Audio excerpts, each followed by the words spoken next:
Good evening. Commercial banks create credit by advancing loans and purchasing securities. They lend money to individuals and businesses out of deposits accepted from the public. Telecom companies have jumped into the lending industry by offering credit via mobile money. Are these operations running as should? Or are the banks and telecoms going overboard? On the Spotlight, we host Dr. Kihura Nkuba, a lecturer of African history, to shed light on this issue.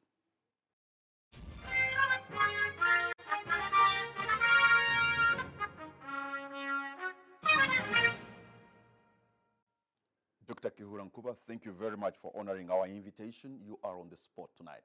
Thank you. I don't know what that means. The spotlight is on you. The spotlight. Three lights. Yes. Good. And, you know, before I can even talk about the credit creation, when growing up as a young man in Fort Portal and listening to you on African Great Radio, especially during the organizing the Table of the Sun, I always thought, I wish I could drive from Fort Portal to Mbarara. You owe me a lot. There's an I owe you that I need to write to you. So those talks on radio, I still remember them like today. Thank you. There has been a dispute between banks and telecom. Yeah. Banks insist telecom shouldn't lend money since the mandate of the banks alone. Do you agree? Well, I agree that telecom companies should not lend money, but it's not just lend money. They create money. Now, let me take you on a journey.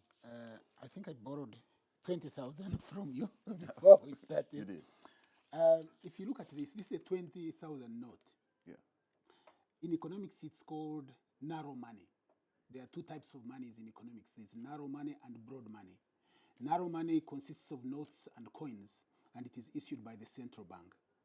So, when the bank issues this 20,000, if I gave you this 20,000 to go and print on William Street, they'll probably, and you want to print 1 billion of them, they'll probably charge you about 100 shillings to print each one. You're talking about counterfeits? No. If you are a legitimate bank, because you go to England, or this money can be printed from here. By the central bank. Because of our inferiority complex, that we want to print it elsewhere. But the central bank will be charged a proportion. Say, let's say, 1 shilling or 10 shillings for this. But when they issue it as 20,000. With a value of 20,000. Now, in economics, there is a word called seigniorage. Seigniorage. Yes. Seignorage. Seigniorage. And it is the profit that a sovereign makes or a central bank will make in printing money, by issuing money less the cost of printing. Yes. So if the printing was, say, 1,000, the bank will make 19,000 just by issuing 20,000 note. That's a lot of money. Now, if you look at Uganda from 1986 to 2016 in March, they had printed about 5 trillion Uganda shillings. Yes. If we assume that maybe it cost them 500 billion to print, the profit would be about 4.5 trillion. Now, don't ask me where that money is. I'm sure somebody else will pick up this information. But there is profit in issuing currency. But that is legitimate business and how banks by the run. Central bank. Yes. By the central bank. Yeah. Broad money, narrow money. Yes. And that is notes and coins. The problem is, in any economy, including ours, that narrow money printed by the central bank constitutes about less than 3% of the money in circulation. So what you're saying, if we have 5 trillion in circulation, we could be having much more in the banks. If you go on the Bank of Uganda website, the information is right there for anybody who can read. The commercial banks have 17.5 trillion. And what is in circulation? Is which there was no, that one is also in saturation. Yes. That money is also in saturation. But I'll tell you where it comes from. So that money is also in saturation, but Bank of Uganda didn't print it. You understand? Or didn't issue it. It is in saturation in sort of e-money or data form. Yes. As it is in saturation as deposit money. Yes. As deposit money. But Bank of Uganda didn't issue it. Now, whoever is creating it is benefiting, robbing us of our seigniorage. Wait a minute. You're suggesting that the central bank is in the business of creating money and in a way robbing, because if they do central bank is not robbing. That is the duty of every sovereign to print money. And when they print that money, they benefit. The country benefits. They use the profit from to build roads, to hospitals, to pay salaries. But now somebody else comes and creates that money. And how is it done? Now, when you go as Kamara of NTV to a commercial bank and you want to borrow money to build a house, and after the bank has checked you out and get a letter from your employer and done their due diligence, and they say to you, Mr. Kamara, we shall now lend you 100 million. And then they say to you, on Monday, that money will be on your account. When the bank will not go to sell a cow or to sell their property or to sell any financial assets to make that 100 million, they will just magic it into the computer and there create new money.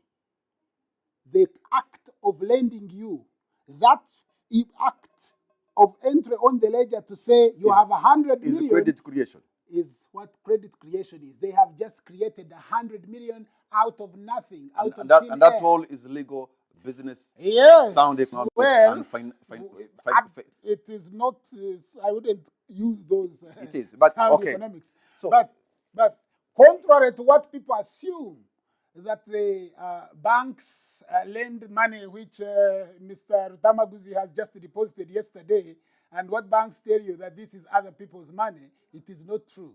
Banks create money, and that is called broad money. So in that case, if the people who have been given money by the bank, if they all turned up, that bank would not have the money to give. Oh no, not at all. It will not. It will run away. It's got a run on the bank. The bank will flee. That is how banking started. It started with gold deposits. People would have gold. Gold is heavy, so they deposit it in a vault and they give them a gold receipt. Now, the people would not come back for the gold, because if I showed you a gold receipt, gold exists. Anytime I can go and pick it. So once the vault owner realized that people are not coming back for the gold, he started issuing fake gold certificates. And people were trading with these gold certificates. But if there was any element of doubt that gold does not exist, or that IOU from the gold deposit of the gold certificate would not be honored, people would run back to say, give us our gold, and that vault would collapse.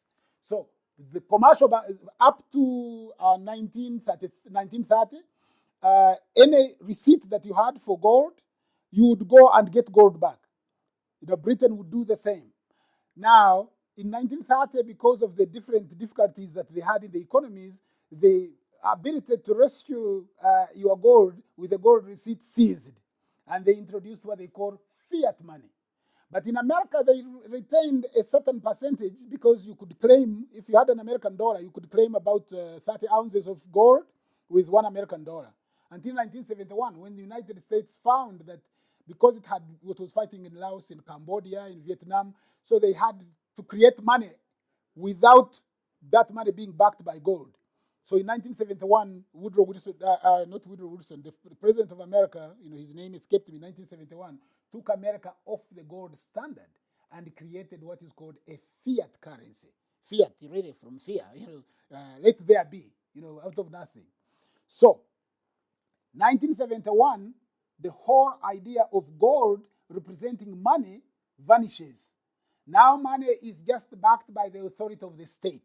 That is the narrow money of paper and coins. Yes. But the broad money, like 98% of the money we use in this economy, is created by commercial banks. Now, in Uganda, we add another aspect, which is really far much more threatening, and that I think is also what the banks are complaining about, and everybody should be worried about it, is now we have telecom companies also creating money. Because when I owe you 1 million shillings, and you say, Kiurankuba, pay me, and I send you financial information on the phone, and you see something that says mobile money, 1 million, you will consider it reimbursed. But where has that money come from?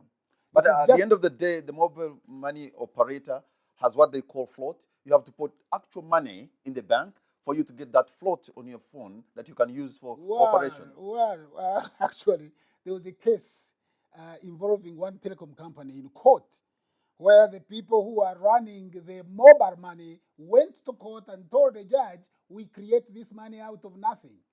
Yes, there is a, you are supposed to. Yeah, if you're operating a mobile money kiosk, you have to put real money in the bank, and then they give you the equivalent as float. Well, yes. If you go to, there is a person who you give the money. Yes. That person is connected to the bank, Yes. and that bank is connected to the telecom company.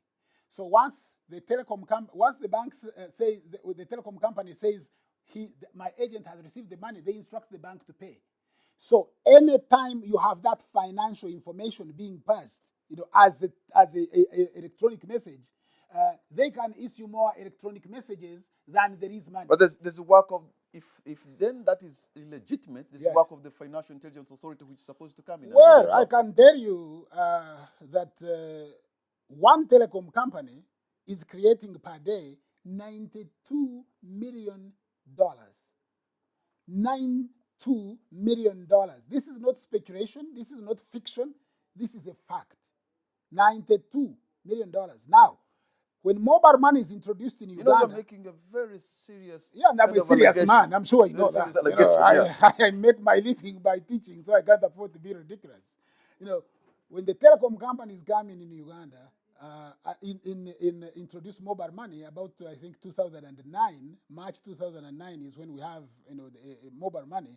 Look at what was the rate of the Uganda shilling to $1. It was less than 2,000. Now it is almost coming to 4,000 because the money supply increases exponentially. Yes. Now, that increase, the biggest loss is not only that it creates inflation, which we have all got to pay for, because inflation robs value of... So, Dr. Kehura Nkuba, yes. In all this you're trying to explain is that the banks or maybe the telecom companies are not playing by the rules. They are creating more money than commercial banks. Commercial banks are creating money, but that's what commercial banks do everywhere. Narrow money. Create most narrow money is the central bank. Yes. Broad money. They create broad money. Every time you make a loan. In fact, if commercial banks were not creating money by lending by way of loans, there would be no money in the economy.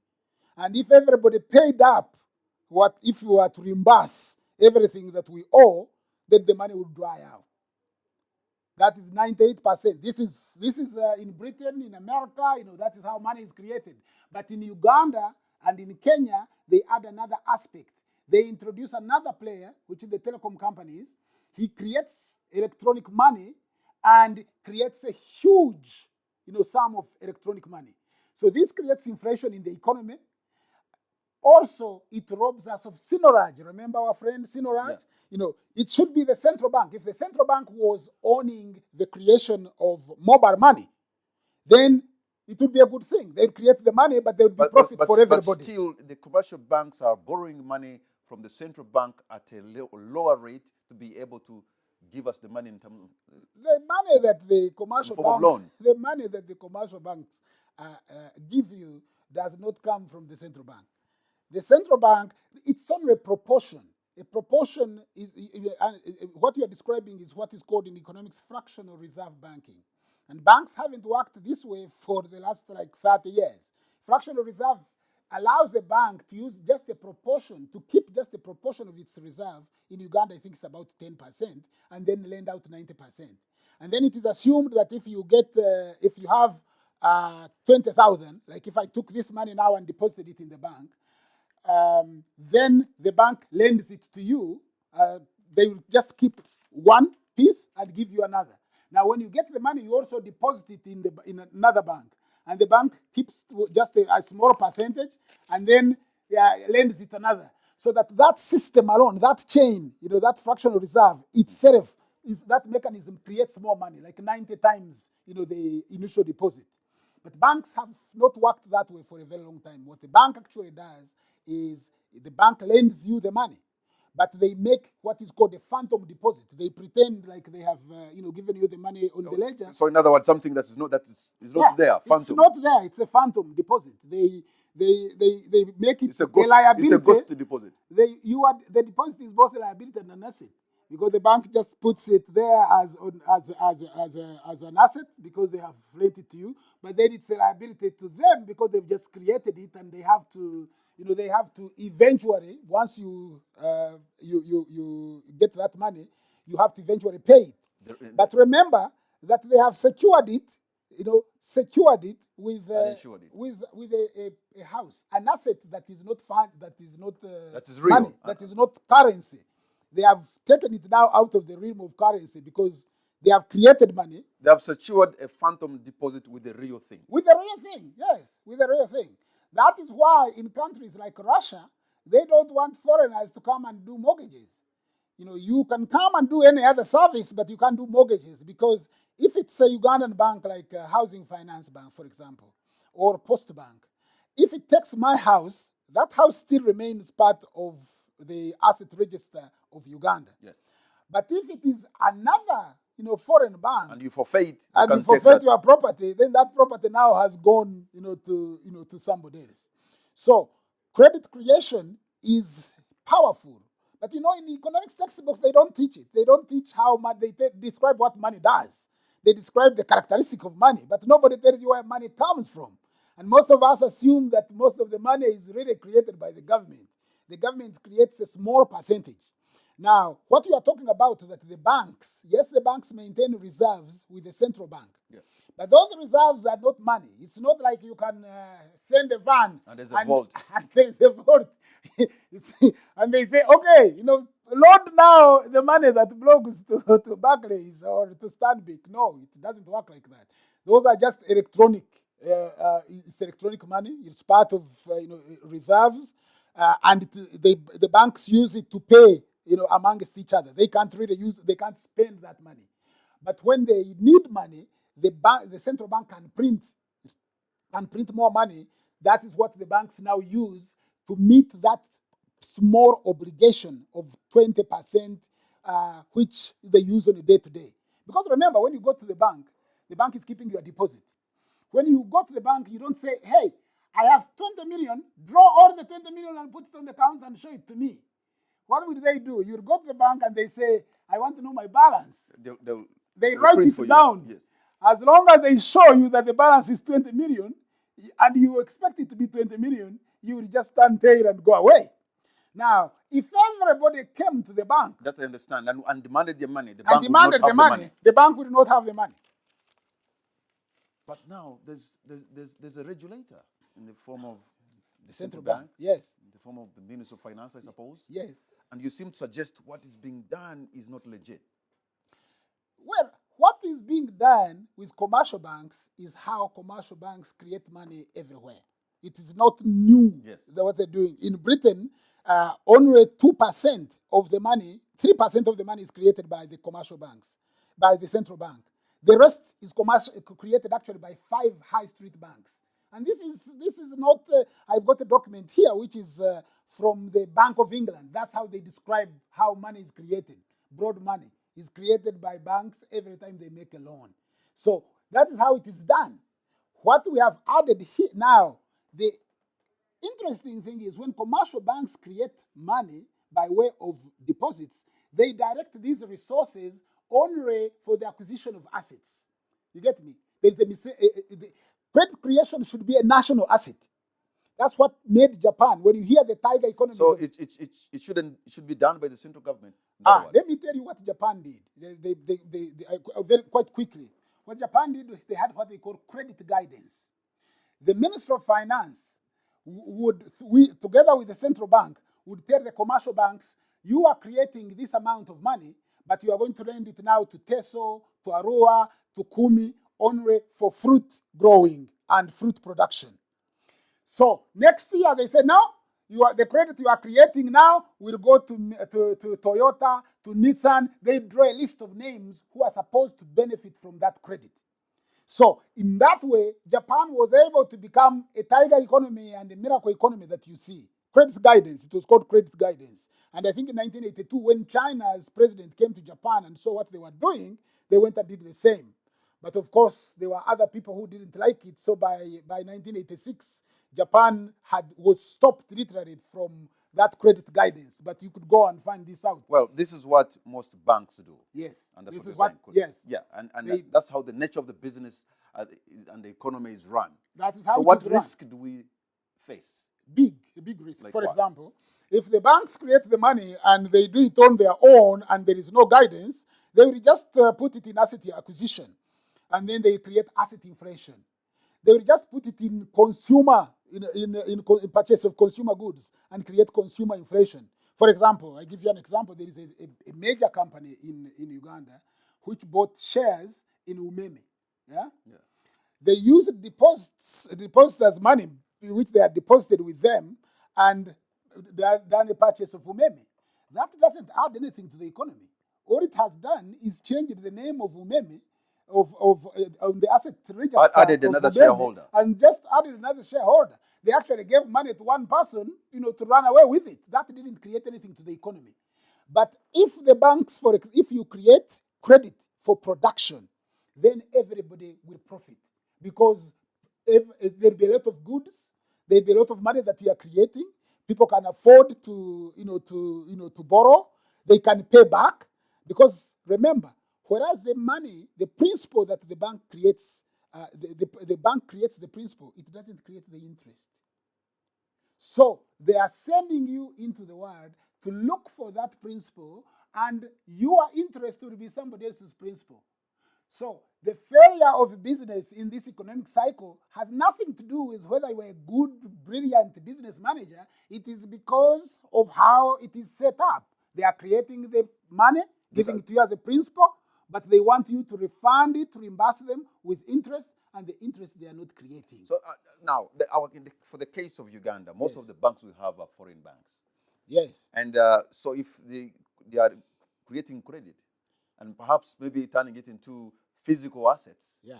then That we may is- find ourselves that we have lost sovereignty on some important things. Not only lost sovereignty, I have a lot of sympathy for people in Bank of Uganda, because you can never balance an economy if you don't create the credit, or if you don't guide the credit. All these, You've just given an example of a developed economy like England, where Yes. commercial banks yes, are but there are creating credit. English banks. They are also fighting there. Right now, last year, you could find this on the internet, in Switzerland. The whole population rose up against the banks. They wanted what they call sovereign money, 100% reserve. You, the bank, you can only lend the money that you have, not money that you create through this system of credit creation. They put it to a vote. They went into a national referendum just to determine who creates credit. Of course, somehow the banks won, and the system remained the same. But who creates credit is a major thing. It's a major thing in England too. It was debated in Parliament. I think it was Honorable Baker of High Wycombe in 2014. The whole credit creation was discussed in Parliament as who should create the credit. Before that, in So 1984. for somebody who's following us right now would want to know, we have Yes. about 5 trillion in real money. money, Yes, which is in that was circulation. created, yes. But perhaps we have about 17 trillion No, 17 trillion in commercial banks. in commercial banks, yes. Now, telecom companies have over 200 trillion, because they are creating every day. One telecom company is creating about $92 million. Now, I don't know whether the banks know this. The banks have a right to be angry at this, because somebody has come in and is taking their ability. Now, not only this, this money is being taken out of the country. Do you know what happens to excess dollars?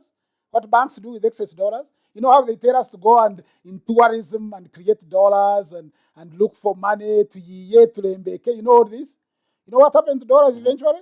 They put them in a plane and take them abroad. Like now, real money. Real money, real dollars. So why not also send it in form of electronic? And why not use that dollars and keep it in Bank of Uganda? But most importantly, why not get gold, which we have in Uganda in plenty, in Bushenyi, in Buweju, in Katakwi, in Mayuge, in Karamoja?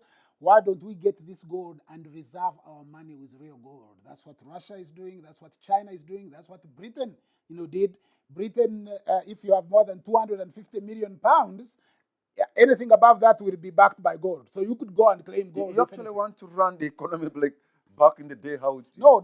It's not back in the day. It is because today. if the Gold, Britain, we can. you've just said even the United States had to move away and come to You fiat, know why? move away from the You the know gold why? reference. Yes, they introduced the petrodollar. You know that like now we have 20 pounds, 20 British pounds.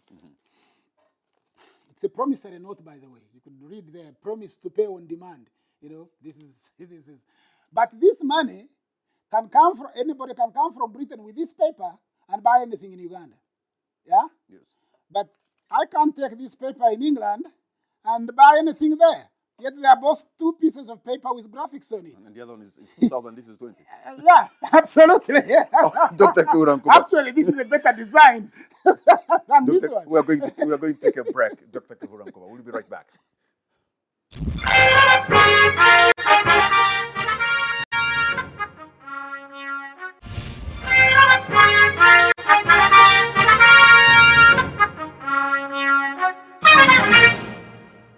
Welcome back. You're watching On the Spot. My name is Patrick Amara. My guest tonight is Dr. Kihuran Kuba, and discussing money creation in the modern economy. And let me. There's this article here that's written by Michael Mackley, Amar Radia, and Tylen Thomas, which says whenever Bank of England. Bank of England, whenever a bank makes a loan, it simultaneously creates a matching deposit in the borrower's bank account, thereby creating new money. Yes.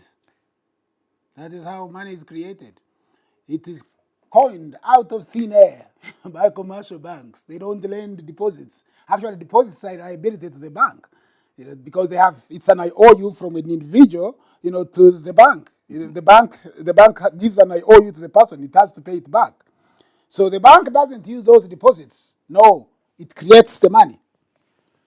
No. Okay. So at I was one point, explaining to you that right now the Ugandan shilling is backed by the American dollar, because what the central bank is trying to do is to maintain the shilling as a store of value. If people don't think they'd have no confidence in the shilling, then it will become paper. They will just run away from it. Now, rather than have the dollar, Uganda can use its gold, which it has in plentiful quantities, buy gold from all the people that are producing it, and store gold in the central bank instead of storing dollars. Because then that would add so much confidence to the shilling. And it would... So are you expecting that maybe the dollar could lose value anytime? The dollar has been losing value all the time. And a lot of people expect something really to happen to the dollar. You know what happened in 2008? 2008, the entire global economy was almost collapsing. It's crunch. Yeah. And then what did they do? Our good friend... our good friend fiat money, they created the money and bought off all those assets, all those bad loans. So for somebody watching this program and listening to you right now, we have almost a 33 trillion shillings budget in the budget framework paper that is supposed to be maybe approved very soon. Yeah. So 34 trillion or thereabout. Yeah. If that money was to be given in real cash, that money would never be there. It's not there. But it's a normal way of doing business. We have about 5 trillion in circulations, which was created by central bank. Yeah. And then we have a budget of 43 or 34 trillion shillings. And you have telecom companies creating more money than that in a few days. So you can't balance the budget. You can't balance the economy. You can't control inflation unless you resolve that credit creation. Even if they left the banks and said, okay, we shall guide you on how to create this credit, because that one is how banking are operating everywhere, but we can guide you. But for the telecom companies, the mobile money should be run by government banks or by the central bank. You should not get an individual and give him ability to create money of that scale, on that capacity, and then direct it in whatever area that they wish. This is insane. It is really economic insanity. The proponents of mobile money have said it has been a game changer in doing business. Yeah, it has brought inflation. Is it the business, the cost of doing business? You are able to send money to Fort Portal, like where I come from, without depending on somebody to carry it, and then he comes and tells you some stories that money is lost. The money that they create that money. It's not there. That's why on big days, on Christmas, on whatever, they collapse the system. So when you go, they say the system has collapsed. Because everybody wants the cash now. Because now everybody wants cash, and the cash they don't have. So that is not a game. It's a game changer in ruining an economy. That is true. It has changed the economy. It has created inflation, and we pay for the inflation. The people who create inflation don't pay for it. And that seems to, the mobile money technology seems to have been a typical African invention. Yeah, because I think it started in Nairobi. In Africa, we don't really understand money. We don't know where money comes from. We don't know what are financial assets. We don't know what the real system of banking. In Africa, we depended on honesty and exchange, and money is different. Banks are different. If you look at banks, they follow maritime law, which is the law of the sea. Yes. From ancient Phoenicia, from ancient Carthage, and that law is international, and it is all related to water. For example, the bank is why do they call it a bank? River bank. When you are on the water, you don't want to sink. That's when a business is not doing fair. They say the business is sinking. If water is entering that business to sink the ship, they want to bail it out. So you have got a bailout. So what do you do when you're on the water? You watch the current, and you account for the current. That is your, bank account. The currency, the current account. When it docks, it goes in the dock. So when you are talking now in television, you say my docket, or in the dock. What you do? What you do. So you see, and then what do you know? If you want to deal with an individual, you have a relationship, a mentorship, scholarship, everything, ship. Yeah, but you're putting an element of a conspiracy. No, why is it a conspiracy? This is a language. Mentorship, scholarship. Why would you think that is related to water? Why relationship? When you are selling a building, you put your house on sale. Do you know the sale on the water? Because maritime law came from commercial pirates on water. They were the people that developed, these laws, and they set up these laws. And when you take the bank to court, when you take the bank to court, you find a judge, and the judge is seated on the bench. You know the meaning of the word bench? It's a Dutch word, for bank. Dutch and German for a bank. So you take the bank to the bank. But I'm using that to say that most of what we know in economics is not as it seems.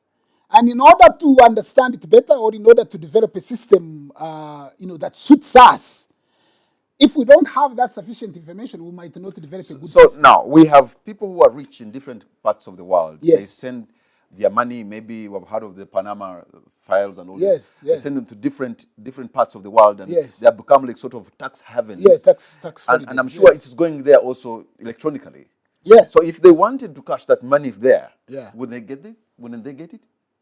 Well, this assumption is as long as the system and the payment is working, you can get a proportion of the money. Remember, they tell you can't get all the money. You have to get a part of it. They say, oh, no, we'll send it. We'll send it electronically. Like now, the commercial banks are creating, central bank, even commercial banks are creating IOUs. Like how you paid now. They just, send financial information to your account and create a deposit. That is also currency, but it's an electronic currency. Yeah. However, if all the people now stood up, like those who have got their money in Guernsey, in Mauritius, in Malta, in most of these islands in the Caribbean, Barbados, Trinidad, and they say, oh, no, we are sending now a ship to load up all these dollars, and we take them somewhere else. It's not there. They don't have it. No, it's not possible, because even England, the amount of pounds that exists in the economy is only 3%. But when we move into more of electronic money, without necessarily having... There is a big loss to government, because it loses seigniorage. Isn't that okay? Because no, eventually, that's where we're headed. I've seen people talking about e-wallet and cryptocurrency, and the governor of Bank of Uganda, whom I have a lot of respect for, endorsing cryptocurrency. That is not. It doesn't make economic sense, because now you imagine you can sit at home and create money. If you do it, it is counterfeiting. If an accountant does it, it is cooking the books. But if the bank does it, it's legal. But now the central bank has the power, the sovereign power to create money. Now, you are a central bank, you want to take that power and give it to some person somewhere who does mining, on cryptocurrency and create a financial asset which is coming to buy a house here when you have lost Sinoraj. That's not right. Or that electronic money, as long as the central bank is the one creating it. Like, for example, if the central bank creates a bond, you know what a bond is? It's just a piece of paper with a good signature and some graphics. And they use it to buy, assets, or to give to sell to central bank, or to sell to consumers. Now, on that bond, there is profit, because you know how they're going to pay it? With another piece of paper. But the people watching, and even myself here, we are inclined to believe that the central bank and those who it is their mandate to manage the economy are doing the right thing. Or are you suggesting they don't get it? Well, you see, money is quite different from what everybody thinks. If you ask people what money is, they'll give you different answers. Most of us see these images on television of the mint and paper running off the mill, and we think that is what money is. But money is really an idea. It is financial information. And money in the economy is debt. It is really created by means of debt. And as I said, if all the money was reimbursed, something would happen. So I have a lot of sympathy for Bank of Uganda, because they are struggling to maintain an economy running on a currency that is changing every day, which also part of what they reserve our money with, they don't control. Like our money is reserved on a dollar. What is a dollar? A dollar is a piece of paper with graphics on it. It is printed in America. It is not backed by gold. I remember telling this to somebody in government, and they were shocked. They couldn't believe that the dollar is not backed by anything. It is also the same piece of paper as this.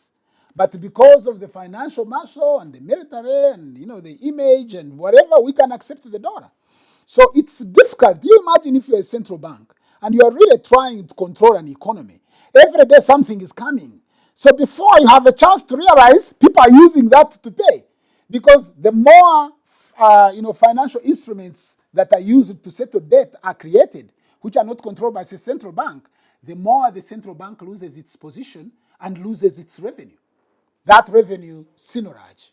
So, let me take you to another issue, because I think now there are other sources. For example, we have Islamic banking. Yes. Giving banks maybe at a lower rate, or even sometimes no interest. So how do they play in the modern economy? Okay.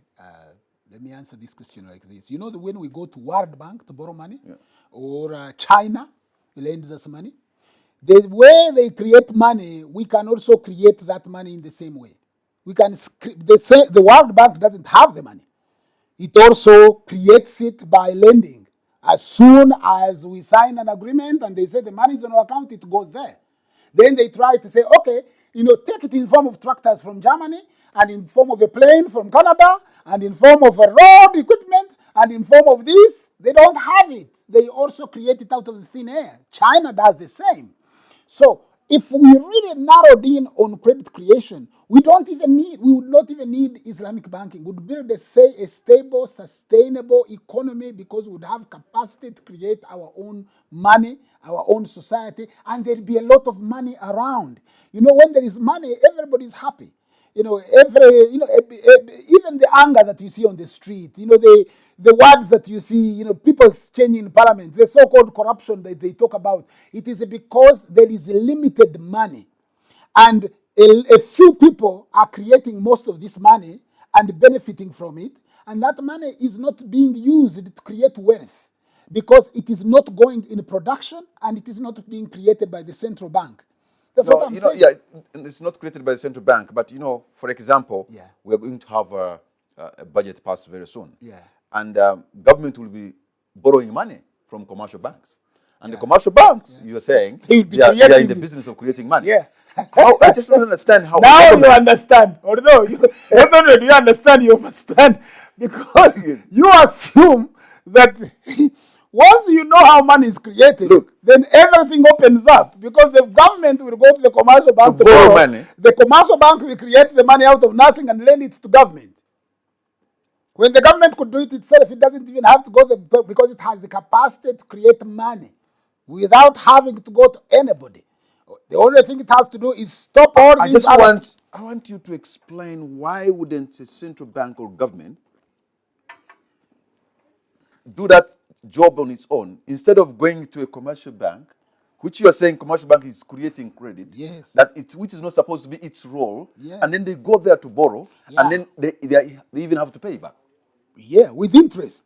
Remember, they create the principal, but the interest is not created by the same banks are regulated by a government body. And the same banks are supposed to keep reserves with the government, and the government is supposed to, to have the capacity to create money. The government doesn't even, if the government can issue a treasury bill or a bond, it can print the money.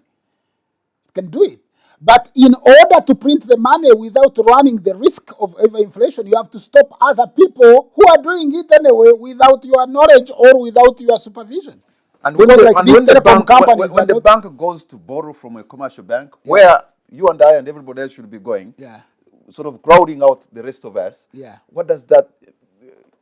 what effect does that have on the economy? It means that when there is more credit created, if it was directed to production, it will be okay. But if it's not directed to production, I've said, if it goes to purchase assets, it creates asset inflation. If it goes to create consumer goods, it creates consumer inflation. The only reason government should borrow is to borrow to produce. The only reason commercial banks should create money is to create money to produce. Not to do all these things. There are things that really don't make money. Like, for example, there are so many ideas in Uganda, and you look at them. Like, somebody comes up with an idea and say, we need a motorway that is in the sky. This the flyover. It will make traffic faster. Cable cars. Okay, now if you make not cable cars, just flyover. I saw the president saying that they are going to do flyover. They're starting it this year. Okay, now if they fly over, where will they go? Where will all those? Okay, they fly at fast speed. Then they are offloading the vehicles now. Where? Because you are so many. Okay, you pass over us, and then what happens? Where are you going to create a flyover up to Gulu? Are you going to create a flyover? Why not a train? A train from here up to Entebbe. It costs less money. It requires less space. People are not going to you are not going to compensate almost everybody. Those flyovers, Dr. Kirankuba, are flying over congested areas, and you go to some place that is not when they very congested, and you continue with your... I stay in Gaba Road. I've been to your home. I know. Okay. And I know you sort of live in a library. Not yes, in a home. I live in a library. The last time I was there, lucky. Every time I'm stuck, somebody was. The last time I visited you, yes. I think you had 30,000 books. Yes, sir. And I've read each one of them, and I read and remember because to read and forget. Now they put a 1,000 bypass. They said it would be a motorway, 3 lanes, but it's like 2. But now Gaba Road, you can't go there. It's all full. Every vehicle trying to get to the expressway or the 1,000 bypass, so that they can move faster. But they have created congestion elsewhere. But that's what I'm saying, that an exposed person would have said, let's put a train to Entebbe. If there are more people, you put another coach. It takes less space. You travel in time. You read a book. Back to this credit creation. Yes. The cost of borrowing money in Uganda is very high. Yeah. Precisely because a number of borrowers don't repay. Could that be the reason? Or is it a tough economy or indiscipline of borrowers? Because if they are actually in the habit of creating credit, then they shouldn't even making it so hard. No, they shouldn't. But remember, I have told you that whereas they create the principal, they don't create the interest. And even if everybody, paid, there would be no money because the money is only sufficient to pay the interest. The money that the central bank is creating is very little, 5 trillion.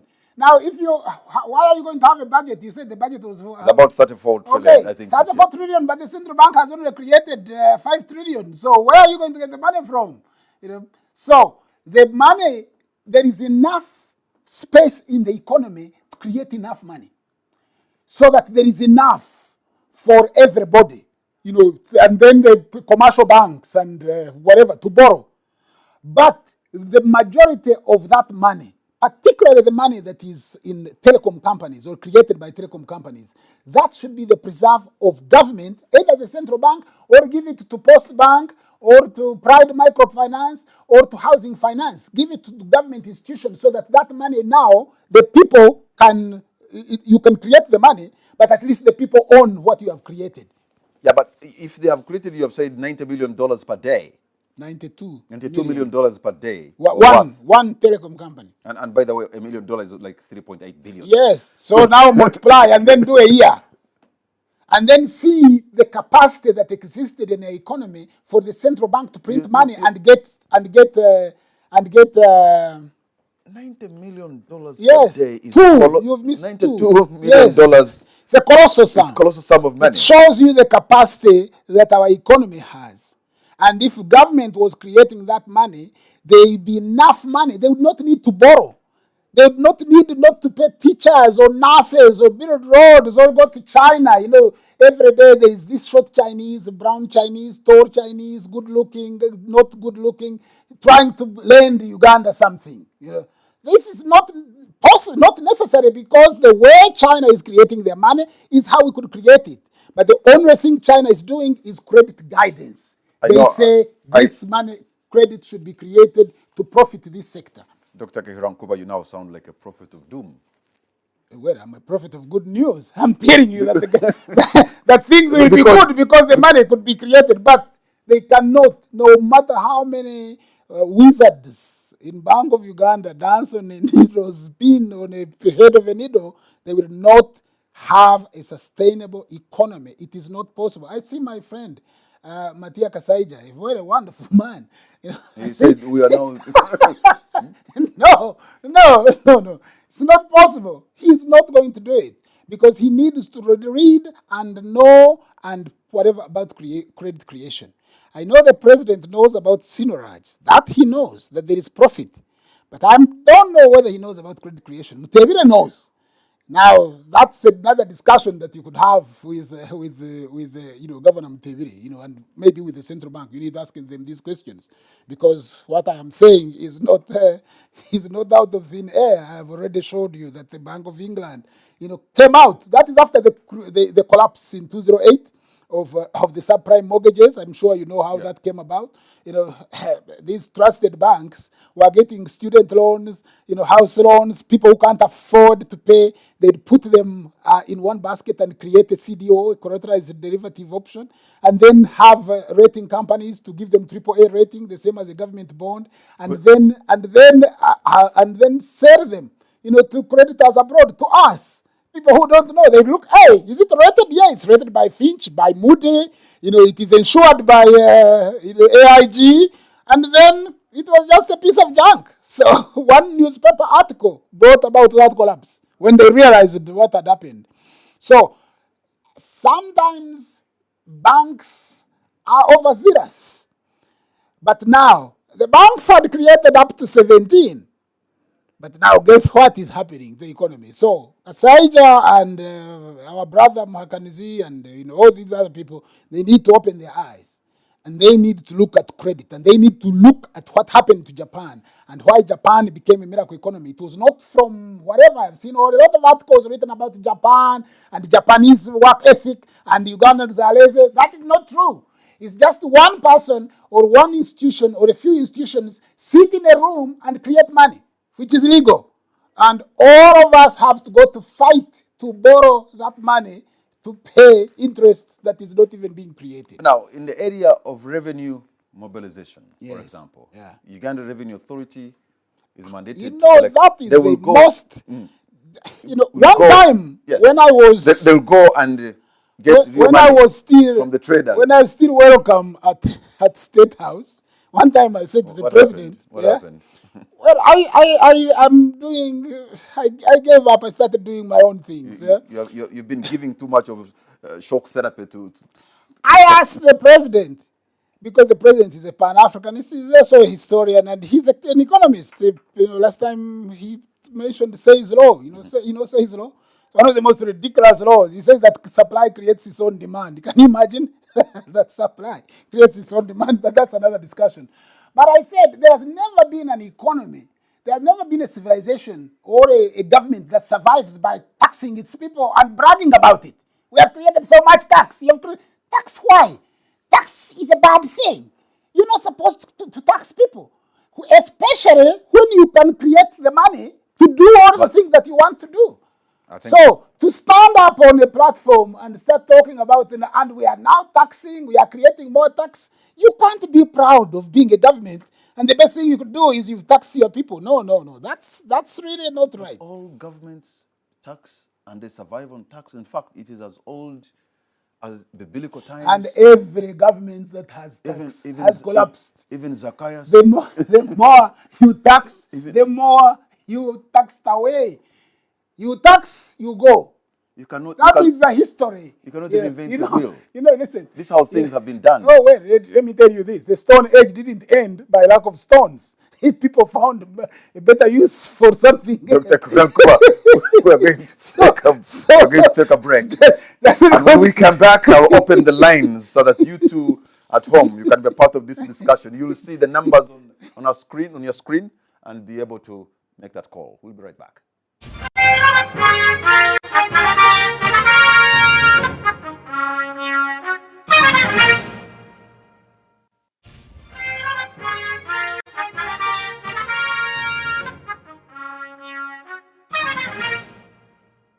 Welcome back. You're watching On the Spot. My name is Patrick Amara, and my guest tonight is Dr. Kihurankuba, and we're trying to discuss money creation in the modern economy, or credit creation. Let me ask a very simple question. If, assuming you have 5 tea plantations, yes, because they take a lot of laborers, I suppose, yeah, and you want to pay them in cash, yeah, they're in tens of thousands, yeah, is it possible, or for somebody to come in the bank somewhere in Bushenyi? I was born in Bushenyi. Yes. And my father grew tea. Okay. We grow tea and we grow coffee. Okay. And on that day of payment, everybody would be happy because they would come with the money. My father was a treasurer in one of the cooperatives, so they'd come with actual money. They would then pay out all that money, and the whole village, everybody would be happy. And the government would also be happy because it has created the money. You create money from nothing and then pay people for their labor. That is why Amin was able to do, because of credit creation. He was able to buy in New York, to buy in London, to build in Cologne, to do all these sorts of things. Even when Uganda was under an embargo, even when most people are not trading with Uganda. So the electronic payment, if it is done by government benefits. Because now they are creating, they don't even have to print the money. They could just send you financial information. But if it is done by anybody else other than government, because we lose now that synergy, that revenue that would be due to government if the government did that payment. But that is the preferred method of payment now for everybody, because if somebody receives mobile money, he also sends it to another person and sends it to another person. Nobody needs to get the cash anymore. The economy will trudge on, but the person who gets money at the end has got less money because it has lost value. Those who get the money first, the money is still valuable. But at the end of 5 days, 2 months, 100. Well, if you have it in any other way other than physical money, like the paper we have it here, yes, if you have it and it can be able to help you, and it does all the time, so what should be the worry? There is what they call in economics velocity, the amount of time that money really spins around the economy. Yeah. When people fear that, or like if banks fear that the economy is not doing well and they are complaining and they don't lend, and the people don't go to borrow, then the economy stagnates and goes into recession. Yeah, but still that velocity is there when it is going through mobile phones and other means. Well, no, because now if I am supplying maize, to Gabura in Jinja, I will feel the need to pay Gabura using some form of payment. Yeah. But if I'm thinking the economy is not good, I don't want to go to the bank to borrow because I will not get profit, I am not going to do that. So they hold on to the money. Remember how we said that the money is created when the bank makes a loan. Majority of the money is created when the bank makes a loan. But the bank can only make that loan if you feel confident enough to go in the economy and borrow. And that's why you have seen that most banks, they have now officers, stationed in the bank, and their job is really to, go out in the society and look. They're actually hawking loans now. Yes, they're hawking loans because that is the only way money will be created in the economy. But a lot of people are not borrowing, because after 2016, you saw how many companies were really, suffering. Asking for bailout. Now, what government would have done was to, come and buy out and clean their ledger, by removing those bad loans. That's what Japan did after the Second World War. Listening to you, I have a feeling that if you have 5 rich people in Kampala, and perhaps they want to cash maybe 100 billion, and they have that money in the different banks, maybe this city would not be able to produce that money. I don't think it would be easy. It could. There are some banks which are able to do this, but I think a lot of, if there were people looking for cash to put in bags and take away, I think there'd be a lot of people struggling. I'm going to open the line so that you who wants to participate in this discussion, you can call us and tell us what you think about credit creation, whether you even agree with Dr. Kehura Nkuba or not, and if you're more technical and qualified in maybe adding value, can add value and help us understand this issue. So, telecoms, most of them are foreign. The Yes. banks are foreign. Yeah. They're in the business of credit creation. Yeah. And perhaps even that money can end up buying Ugandan assets. Yeah. Anyway, let me involve Ugandans here because it looks like you have hello. At least I'm not bored. Okay. No. You can't accuse me. Yeah. My Okay. job as a philosopher is. Yes. Okay. Hello. Yes. As a philosopher. My job is as a philosopher is really to stimulate people's mind, to hold a mirror and show them that this is where you are and this is where you could go and this can be done and this is. It's not a popularity contest, the type of thing that we do or we talk about. I'm not here to be popular or to be liked, but I'm telling you that this is how money is created. This is our situation. Part of what I've told you can find it on the Bank of Uganda website. It's not even hidden. They will tell you how much money they have created, and they tell you how much money commercial banks have in Uganda shillings. So that is not, and then they tell you how much. They don't have records of the telecom companies, but there are other people who have those records. So the telecom companies are creating more money than commercial banks, and commercial banks are not happy, and I am not happy. And so, the area of shares, for example, capital markets. Yeah. How are Ugandan make use of capital markets? Are they using them as they should? No, because number one, there isn't enough knowledge of financial assets, so that people can know what they are buying into. You can know what they are buying into. But then again, that is also not going to help the economy. Sorry, there's a lot of good people I've met in the capital markets. The only thing that will help the economy is if we borrow to produce, not borrow to do asset register to say I have got a share in already in a house or in an existing enterprise. That is not doing anything. But with all respect to Dr. Kehura Nkuba, as a man who's tried to listen to you even from back in the day as a young man, yes, growing up, there's that element of trying to sort of give an alarm all the time that this is wrong. I remember Noah in the Bible preached for 40 years. He got no single convert. But in the end, the flood came. And when Noah entered the boat, he had no telephone. You couldn't call him. When the boat was locked, that's it. Noah and his son, Ham, Shem, and Japheth. So I'm not afraid to be No. You look like that man in the wilderness who's saying the world is ending, the world is ending, but something like that. No, no, But everybody can feel that the economy is not working. Everybody can feel. And you yourself told me, in the course of a discussion, that commercial banks are not happy with what is happening to the economy. And so they shouldn't. Because at least for them, they have a tradition and licenses and whatever, where everybody knows this is how you create credit. It might not be common knowledge amongst bankers if you go to your ordinary manager and he says, you know what, no, we lend you customers money. When they come to collect the money from you, that's what they say to you. They say, these are depositors' money. yeah, but you see, for those who are in the business of running, for example, mobile money, yeah, they can get the amount on their phones that they can trade and have an equal amount they have deposited in the bank. Well, that's how it should work. But that's what it is. No, that's not how it is. That is not how it is working. You cannot. The amount of money that would be. You mean they can? These kiosks can go. But They I can have get told more. you. I have already told you how much one telecom company is making a day. That money doesn't exist in the economy.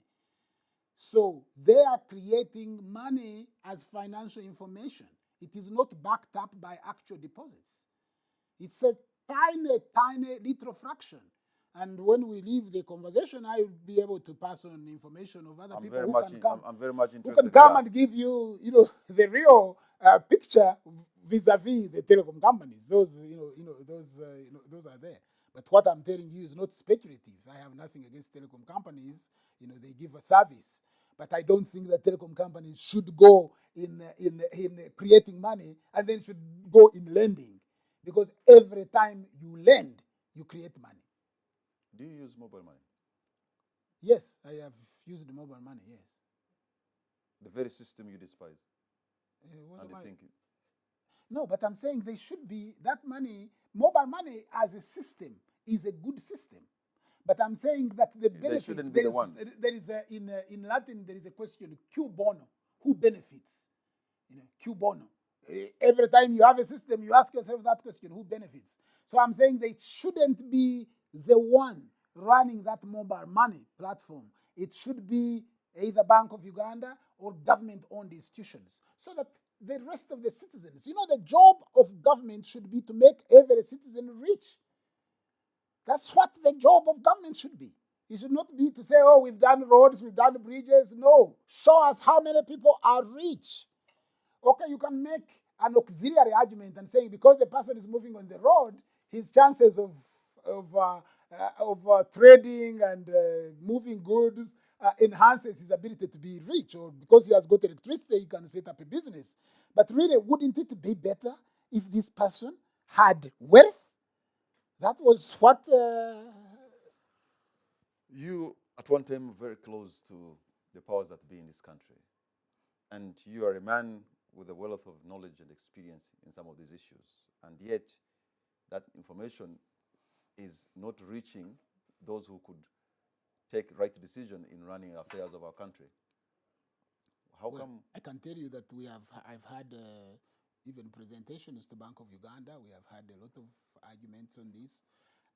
At that time, a long time, I should say, I would present this information to the powers that be. But it is up. I am not the government. I can't. I was told once that it's the job. You can use political power to change society, but once you do not have sufficient knowledge on credit creation, there is no way you manage the economics of an economy. How money is created. You yourself was telling me here that you are, shocked at some of these, and you are one of the top brains in the country. No, I'm not. you are. No, I'm not. You are. You sit here and put people on the spot. My job is now to I ask have put questions. you on the spot. You hear? I put this man on the spot. My job is to ask questions and not to be able to, for people like you, Yeah. to be able to tell you Ugandans, because our area here is to ask you, and when I invite you, it's not me who's supposed to be shining, it's you who's supposed to be adding value to the knowledge of Ugandans by asking questions. That is. And that's how what long I do. have you rehearsed that answer? Why? let me bring in another Ugandan online. Hello. Hello, Good evening, sir. it's Innocent calling in from Namugongo. Innocent, you're on air. Yes, I would like to first divert a bit. Mhm. When you look at Kenya's case, Mm. Kenya has Safaricom owned by Kenyans, meaning the money stays within the economy. Then the other side, it has Equity Bank, meaning also the money stays within the economy. Here in Uganda, it's the opposite. Every end of financial year, money is exported outside the economy. So there is no way we're going to create money with our current economy. Okay. Good point. Thank you very much. Safaricom, I didn't know it was owned by the Kenyan government. That's beautiful. You know, create the money, but you, the government, owns it. No wonder the Kenyan shilling is bigger than our shilling. Okay. As we come to the conclusion of this discussion, well, my producer is telling me we need maybe take 2 or 3 more calls. Hello. Hello. Okay. But I thought you'd have more callers than this. Yeah, you know. we're having a technical hitch here and there. So, let me end like this, because the man discussing all these is a man I've followed for some time. When I tried, I don't think even you remember, as a reporter, I managed to reach your home, and I found that Dr. Kehura Nkuba does not live in a home. He just actually lives in a library. Yes. Because you had 30,000 books Yes. in your house. How many other homes have you met that have similar and that books? should have been, maybe it was 7 years ago. I am a knowledge gangster. And back then on Great African Radio, when you are having that program, when you would do, host what they call the table of the sun. Yes. You used to come out with all this information that sometimes would scare Yeah. the world, Yeah. especially us in Uganda, Yeah. that there's a conspiracy against us as Africans, as Ugandans, all over, you know. And yet, you know, listening to you, then I would feel, okay, maybe at one point, the next 5 years, we would cease to exist the way, to know life the way we know it. And it was never the case. Yeah, as I said to you, that the Stone Age didn't end for lack of stones. People found more use for gold. My job is to warn you as a warner, to prophesize, you know, what is likely to happen, to show you how other systems have coped, because, you know, you would expect me to come here and say banks are bad and whatever. That's not what I'm saying. You know, I'm saying this is how banking, you know, is organized around the world. But those who have profited more have done this. And when you brought the question of the UK, I said, listen, the UK, yes, the banks are creating most of the money. The citizens are not happy about it. But most of the banks that are creating this are really British-based banks. That's why Britain, you know, it was actually Britain that got credit creation from Holland. There is a book by Carol Quigley. You know, it is called Carol Quigley. You know, when Bill Clinton became a president in 1992, he quoted 2 people. Kennedy, you know, he said Kennedy, you know, call to arms, his speech, and then Carol Quigley. It is called Tragedy and Hope. Tragedy and Hope. It's 1,200 pages. And in there, in that book, because when I first heard of this, Carol Quigley, I was saying, what book does the President of America read? And when I started reading Tragedy and Hope in 1992, that is where I discovered credit creation. How the Quigley went around all these financial circles and related it. In the book, he quotes Rothschild, who was the founder of Bank of England, about 1617 or around that time. And he says his quote was, "Give me the control of a nation's money, and I care not who makes the rules." And Napoleon later said, you know, that the power to create money, you know, is bigger than the power that the guns, because Napoleon was destroyed by England's ability to create money. The British learned it from the Dutch learned it from the Italians, but it was really Britain that mastered the game. And that is why a small country like Britain was really able to take on the world. Britain is still the biggest financial center up to now And almost all these islands that Britain has clung to, that are tax holidays and whatever, when they say to you that this is money laundering, we have got this money, and where does that money go? You ever ask yourself, who takes it? Okay, I mean, a Colombian has come with money and he has laundered it in Germany, and you have seized it. Does it go back to Colombia? Do you look for a legitimate owner and say, get this? No. It's like it stays in that particular country. So most of the information that we give it out of good faith to stimulate a debate, a discussion. Most Ugandan people don't read.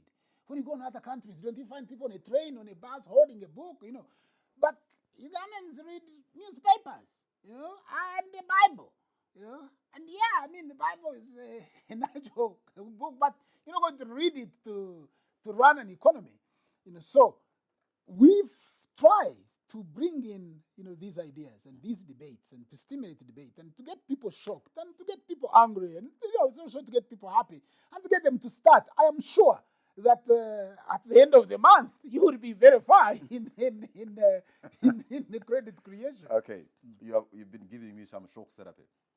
What's going to be your concluding remark on the show tonight?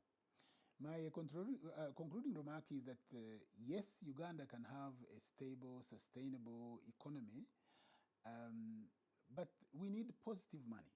We need our central bank to create most of the money that is in our economy. We need, commercial banks to be guided in terms of credit guidance so that they can create the credit. I am not saying they should not create credit. They can create the credit, but let the central bank, which has given them the right, because this is a national treasure, guide them on where this credit should go. And it should not go in asset acquisition. It should not go in consumer. It should go in production. And then that the role of telecom companies should be for telephony services, but it should not go into money creation and mobile money. Mobile money must be owned, by the state, Or maybe it should be backed up by something. Because I've also said that I think that our money, Ugandan money, instead of having it reserved by dollars, we should reserve it with gold. That is what China is doing. That is what Russia is doing. That is what Germany is doing. That's why I'm reading that perhaps the richest human being who ever lived was Mansa Musa because he had gold. Well, he had gold. I mean, the golden rule? He who has the gold makes the rules. That's the golden rule. So that one, this is achievable. We have the gold. So why do we reserve it with something else? Thank you very much. He's a man with a wealth of knowledge, Dr. Kehura Nkuba, a lecturer of African history, been shedding light on the topic of money creation in the modern economy. And is anybody telling us that who has the gold makes the rules. Makes the rules. And I think he wants to take us back to the days of Mansa Musa, where you have to have gold. I'd like to be Mansa Musa. Thank you very much. Good night and God bless you. Thank you.